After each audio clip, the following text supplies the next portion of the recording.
Why Liverpool tour leaves Andoni Iraola with a host of questions. How his No2 stepped in to fix injury crisis, the left-sided problem, two youngsters pushing to start Premier League opener, and what's already changed from Arne Slot reign. Quicker, quicker, come on, bellows Andoni Iraola, wearing a club tracksuit and blowing on a whistle on a lanyard. The setting is the Endeavor Health Performance Center several miles outside of downtown Chicago, with stunning views of the Windy City.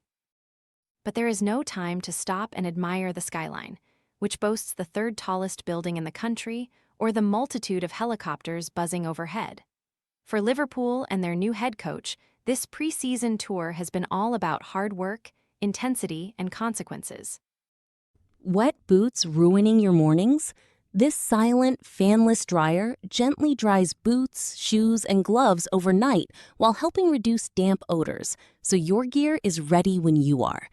Want to get the best verified deal and see full details? Visit grabdeal.us/4 right now. Those are the buzzwords of the fortnight, and had we a pound for every time a player talked about intensity, we would be able to afford to buy the new players that Liverpool desperately still need to give Iraola a platform for success. The 19-year-old winger Kieran Morrison, a breakout star of the tour and contender for first-team minutes, told us that his legs are finished by 9 p.m. most nights after double sessions that include tough gym workouts and heart rate-raising pressing drills. Last season's best player Dominik Szoboszlai, whether intentional or not, had an indirect dig at the former regime led by Arne Slot, saying, "The intensity we need, it's here now. What we have been missing, it's back from the coach's side, from the player's side as well." Fellow Hungarian left-back Milos Kerkez, who has made huge strides tactically and stepped up as a mentor to youngsters this pre-season, told reporters, "It's the intensity. He, Iraola, is not scared to play one-on-one all over the pitch. To press high and to be on the front foot always." The setting is the Endeavor Health Performance Center several miles outside of downtown Chicago, with stunning views of the Windy City. After training, players have been known to be lying flat on the pitch. Think of a tennis player after a 5-set thriller at Wimbledon.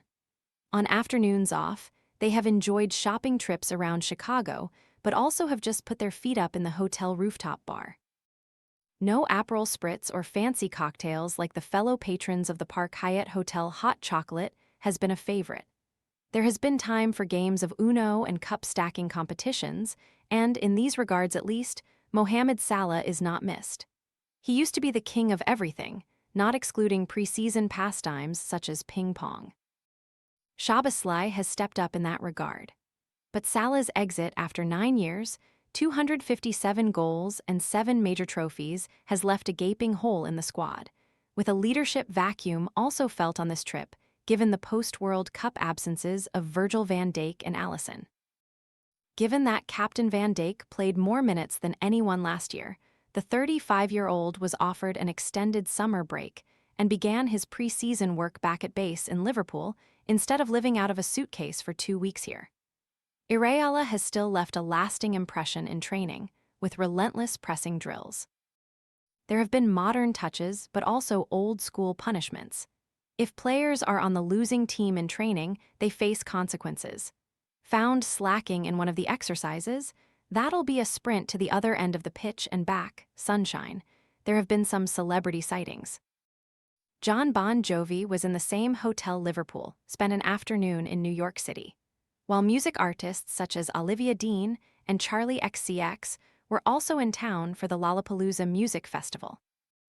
Fashion designer Tommy Hilfiger has also taken pictures with staff, and some players took a trip to learn about the legendary 1990s Chicago Bulls basketball team and posed for selfies with a Michael Jordan statue. While other teammates shot hoops, backup goalkeeper Harvey Davies showed his reaction skills by diving to save a basketball that was careering towards a photographer's camera at full pelt. Others visited a sandwich joint where hit show The Bear is set, and were saved by a member of the media team pulling some strings after they nearly missed the opening hours.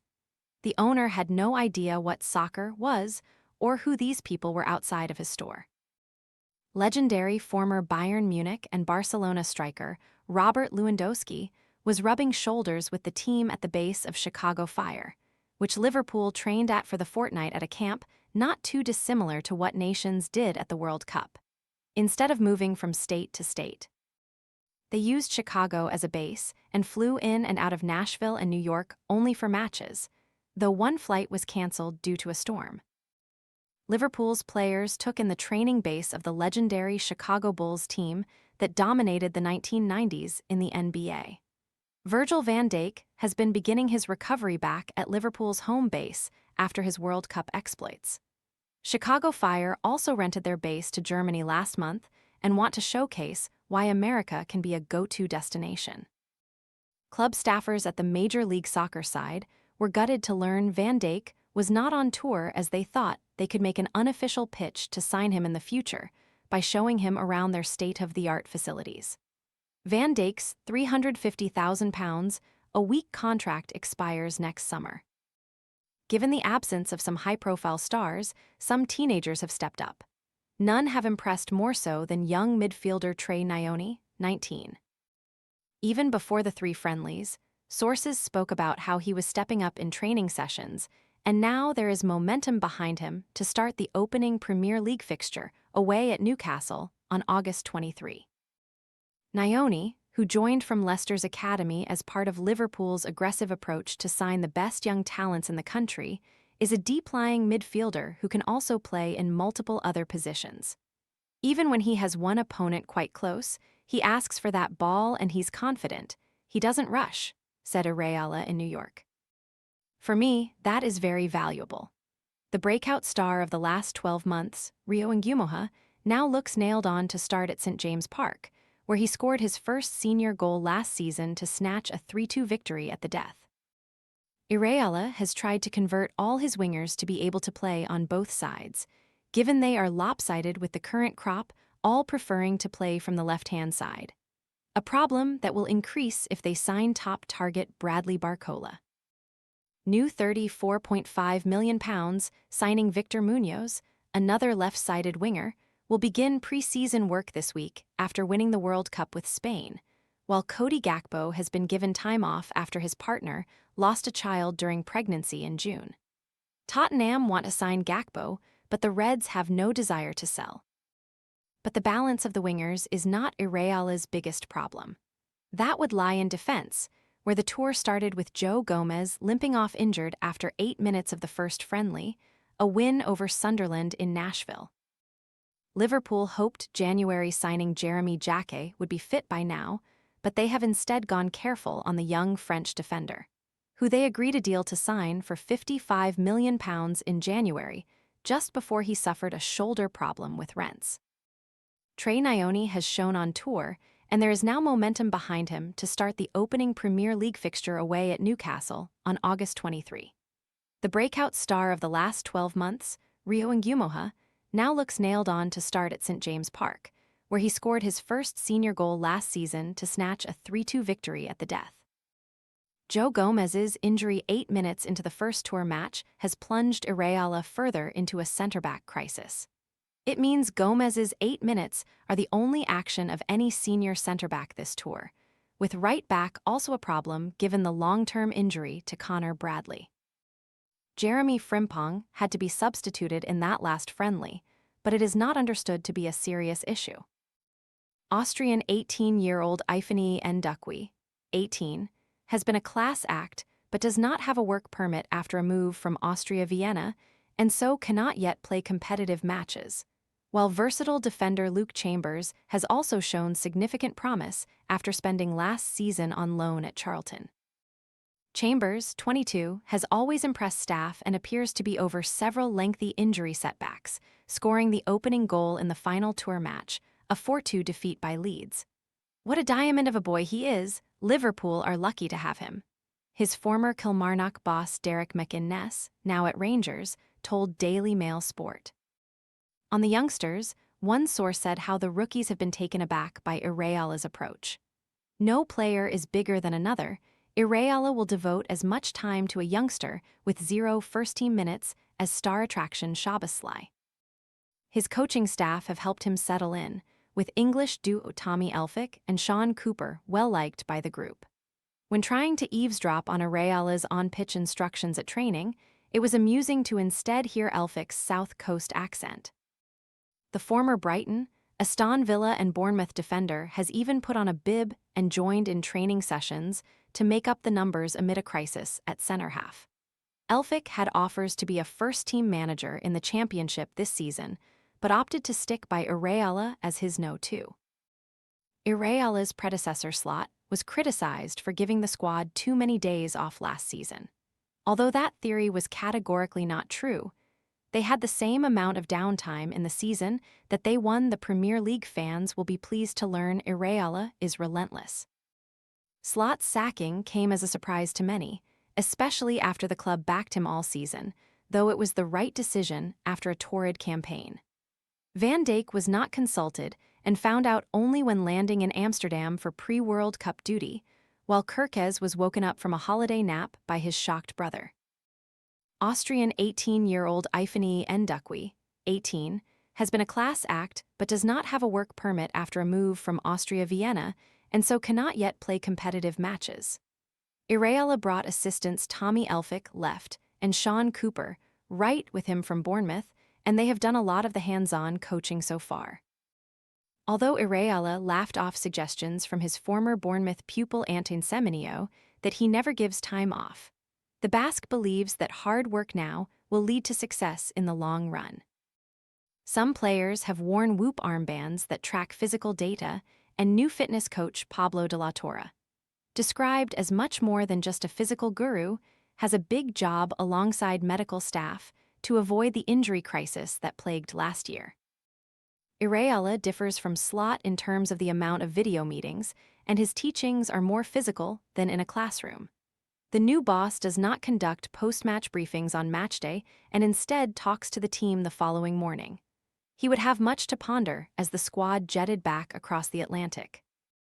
The tour was broadly positive but had negative notes, not least an on-pitch spat between Szoboszlai and Curtis Jones, who is subject to interest from Italian champions Inter Milan and will be allowed to leave if they pay £35 million. Jones and Szoboszlai were rowing about how the latter gave the captain's armband to Kostas Tsimikas after a 1-0 win over Wrexham at Yankee Stadium. The trio were all smiles the next time the cameras were on, with Jones glancing over at photographers in a move that hinted at it being a calculated act, though every suggestion is that the issue has been brushed away. There is a desperate need for signings. Without a top-class winger to replace Salah and at least one defensive reinforcement, Iraola's platform for success will be lowered. Further movement with the Barcola deal is expected in the next week. Opponents bypassed Liverpool's midfield far too easily last year, and a true no-6 would stiffen their weak underbelly. Iraola also believes Florian Wirtz and Alexander Isak will be massive, and last summer's $241 million duo are expected to be better for their struggles in their debut campaigns. There is also a cloud of uncertainty off the pitch, with Fenway Sports Group chief Michael Edwards quitting his role and sporting director Richard Hughes all but certain to join Al Hilal in Saudi Arabia. Hughes recruited Iraola at both Bournemouth and Liverpool, but changes upstairs look likely now. Curtis Jones, centre, and Dominic Szoboszlai, right, wrote about how the latter gave the captain's armband to Kostas Tsimikas, left, after a 1-0 win over Wrexham at Yankee Stadium. But Szoboszlai and Jones were all smiles by the next time the cameras were on them. This stateside trip has seen more positives than negatives, and Iraola has been immensely impressive. But there are plenty of questions left to solve. Former Jurgen Klopp ally Mike Gordon was in Chicago, and he is back running the show as president of FSG, who are exploring selling a 30% stake for $1.35 billion to a consortium led by Amit Baisha. The former QPR Supremo is trying to get Amazon billionaire Jeff Bezos, the fourth richest man in the world, on board with the bid, while reports suggest Facebook co-founder Eduardo Saverin is also keen. FSG are open to selling the minority stake, which would see money go to the Boston-based owners rather than the club, but would have a positive knock-on effect for Liverpool. It has, though, raised suspicions with fans that the long-term custodians of the club, led by 76-year-old John W. Henry, are heading closer to the end of their tenure. This stateside trip has seen more positives than negatives, and Iraola has been immensely impressive. But there are plenty of questions left to solve before the trip to Tyneside in just 3 weeks.